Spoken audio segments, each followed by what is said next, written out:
Bismillahirrahmanirrahim. Assalamualaikum warahmatullahi ta'ala wabarakatuh dan salam sejahtera. Saudara-saudari, tuan-tuan dan puan-puan, pada hari ini kita akan melihat satu lagi konsep ataupun perkongsian literasi undang-undang berkaitan dengan dunia pendidikan, dan khususnya saya bawakan kepada anda satu topik iaitu mengenali kanak-kanak.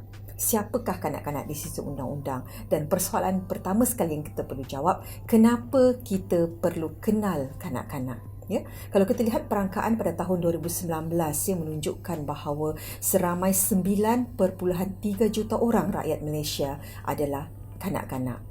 Dan jika kita lihat daripada jumlah itu, 9 juta daripada kanak-kanak adalah murid-murid yang berada di peringkat prasekolah sehingga pra-universiti. Ini menunjukkan bahawa guru-guru adalah mereka yang rapat dengan kanak-kanak, dan kanak-kanak merupakan klien utama dalam sektor pendidikan ataupun sekolah di negara kita. Seterusnya, tuan-tuan dan puan-puan, persoalan utama yang asas yang perlu kita lihat adalah siapakah kanak-kanak. Akta Kanak-Kanak 2001 telah memperuntukkan bahawa kanak-kanak adalah mereka yang berusia 18 tahun dan ke bawah. Jadi isu kedua untuk kita lihat ialah, adakah undang-undang memberikan adakah undang-undang memberikan tanggungan kepada kanak-kanak? Kalau kita lihat daripada konsep undang-undang sivil dan jenayah, dari segi sivil, seseorang kanak-kanak sebenarnya adalah masih tidak layak untuk memasuki apa jua kontrak kerana ketidakupayaan mereka untuk berkontrak atas sebab mereka masih lagi golongan di bawah umur.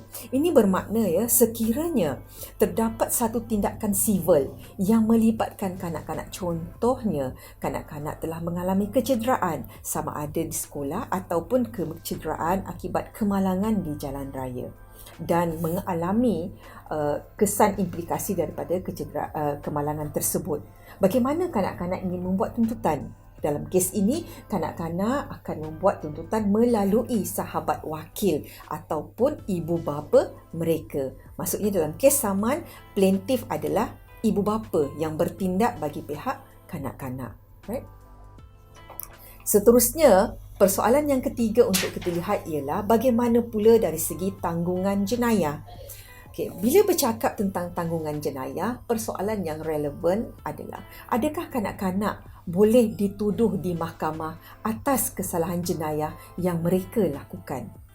Kalau kita lihat saudara-saudari sekalian, Seksyen 82 Kanun Keseksaan telah memberikan suatu perlindungan yang total terhadap kanak-kanak yang berusia bawah 10 tahun. Ini kerana mereka, kumpulan kanak-kanak di bawah 10 tahun ini adalah bebas daripada tanggungan jenayah. Maksudnya kalau ada kita lihat kanak-kanak berusia bawah 10 tahun membuat kesalahan jenayah, mereka tidak boleh dituduh di mahkamah.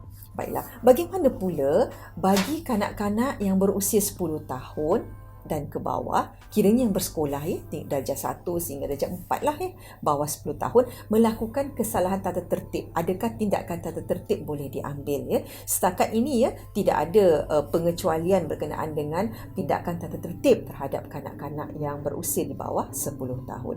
Persoalan yang kedua adalah kelompok kanak-kanak yang berusia di antara 10 sehingga 12 tahun. Kalau kita lihat undang-undang telah memberikan suatu pengecualian bersyarat kepada kumpulan ini. Maksudnya kanak-kanak yang berusia 10 sehingga 12 tahun, mereka ni dianggap tidak berupaya untuk melakukan kesalahan jenayah, melainkan mereka dibuktikan mampu membuat kesalahan tersebut dengan berdasarkan kepada keadaan akal fikiran mereka dan juga akibat perbuatan yang mereka lakukan. Seterusnya, saudara-saudari sekalian, satu peruntukan undang-undang yang juga relevan untuk kita tahu sebagai golongan yang rapat dengan kanak-kanak ataupun mengenali kanak-kanak adalah immunity daripada melakukan kesalahan rogol. Terdapat satu peruntukan di dalam Akta Keterangan 1950 di bawah Seksyen 113. Seksyen ini telah memberikan satu peruntukan yang sangat mutlak di mana dia memberikan satu anggapan, adalah satu anggapan yang kita tidak boleh nafikan, yang kita tidak boleh patahkan dalam peruntukan undang-undangnya, bahawa seorang kanak-kanak lelaki yang berusia 13 tahun dan ke bawah adalah tidak berupaya untuk melakukan rogol. Apa maknanya, saudara-saudari? Ini bermaksudnya, apabila kita berada di sekolah ataupun di luar daripada sekolah, kita mendapati ada seorang kanak-kanak yang berusia 13 tahun dan ke bawah melakukan perbuatan merogol kanak-kanak lain misalnya, dan apabila ditahan, mereka ini tidak boleh dituduh dengan kesalahan rogol. Ya, sebaliknya boleh dituduh bagi kesalahan-kesalahan lain seperti cabul. Tetapi walaupun kita nampak dengan mata kita sendiri, mereka masih tetap tidak boleh dituduh dengan kesalahan rogol kerana adanya peruntukan yang melindungi golongan kanak-kanak ini. Persoalannya, apakah rasional?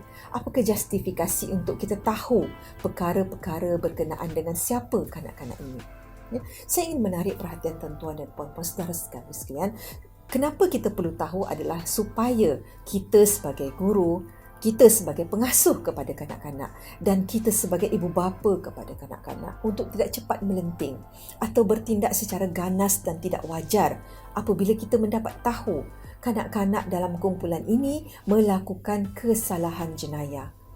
Adalah supaya kita tidak mudah bertindak dengan ganas sehingga mencederakan mereka apabila kita melihat ada di kalangan pelajar-pelajar yang berusia dalam lingkungan 13 tahun dan ke bawah ini melakukan kesalahan-kesalahan jenayah yang sehingga apabila kita gagal untuk menanganinya dengan bijaksana, dengan hikmah dan dengan pengetahuan undang-undang, maka guru, ibu bapa ataupun pengasuh pula yang akan dituduh dengan kesalahan jenayah lain.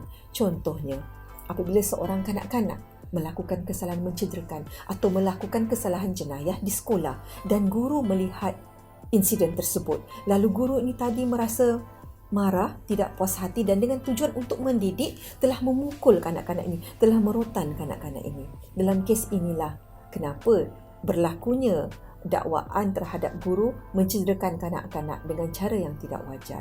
Jadi kembali kepada perkongsian saya tadi, saya percaya apabila kita mengetahui peruntukan undang-undang asas begini, dia secara tidak langsung akan melindungi diri kita daripada terjerumus dengan tindakan-tindakan yang tidak bijaksana sehingga mendatangkan kesan implikasi buruk kembali kepada kita selaku ibu bapa dan juga guru-guru.